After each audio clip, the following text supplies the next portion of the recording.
শুরুর দিনগুলোতে ঢাকা আন্তর্জাতিক বাণিজ্য মেলায় ক্রেতা কম বেশি ছিল দর্শনার্থী। তবে 18তম দিনে বিক্রি বেড়ে যাওয়ায় হাসি ফুটেছে ব্যবসায়ীদের মুখে। বিভিন্ন পণ্যের উপর দিচ্ছেন ছাড়। তবে এবারও মেলায় পণ্যের নতুনত্ব নিয়ে ক্রেতাদের মাঝে রয়েছে অভিযোগ।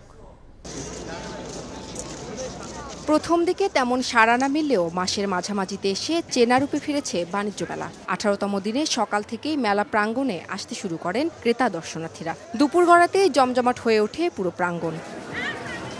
মেলায় বেশি ভিড় চোখে পড়ছে গৃহস্থালী পণ্যের স্টলগুলোতে। এছাড়াও বিদেশি পণ্যের স্টলগুলোতেও দেখা মিলছে ক্রেতাদের বাড়তি আগ্রহ।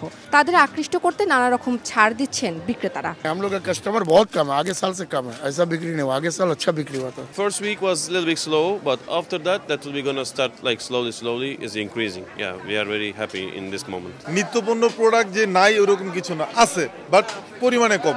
আমাদের কিছু লাক্সারিয়াস সেট আছে, ওগুলোতে হলো 25%। আর একটা হচ্ছে আমাদের কিছু টাওয়ার সেট আছে বড়, ওগুলোর সাথে আমরা দিচ্ছি গিফট আইটেম। এদিকে প্রতিবারের মতো এবারও মেলার পণ্যের নতুনত্ব নিয়ে রয়েছে ক্রেতাদের অনুযোগ। আর অভিযোগ, দাম বেশির পাশাপাশি অধিকাংশ পণ্যই গতানুগতিক। ছাড়টা ওই যে ডাবল দাম করে তারপরে হালকা ডিসকাউন্ট। একটা ওড়নার দামও আপনার 500 টাকা চাচ্ছে, যেখানে ওই ওড়নাগুলো নর্মালি বাজারে 200, 250, 300-তে পাওয়া যায়। এবারের মেলায় আসলে কোনো নতুনত্ব নাই। আগের বছরের যা জিনিস এবারও সেই সেম জিনিসই দেখা যাচ্ছে। বিভিন্ন সংস্কৃতির সাথে পরিচিত হওয়ার জন্য আমার মূলত এই জায়গায় আসা। এবারের মেলায় রয়েছে বিভিন্ন ক্যাটাগরি 362টি প্যাভিলিয়ন ও স্টল। এর মধ্যে 351টি দেশীয় প্রতিষ্ঠানের। ভারত, পাকিস্তান, তুরস্ক, সিঙ্গাপুর, ইন্দোনেশিয়া, হংকং ও মালয়েশিয়া মিলিয়ে রয়েছে বাকি 11টি স্টল। উম্মে হানি, সময় সংবাদ, ঢাকা।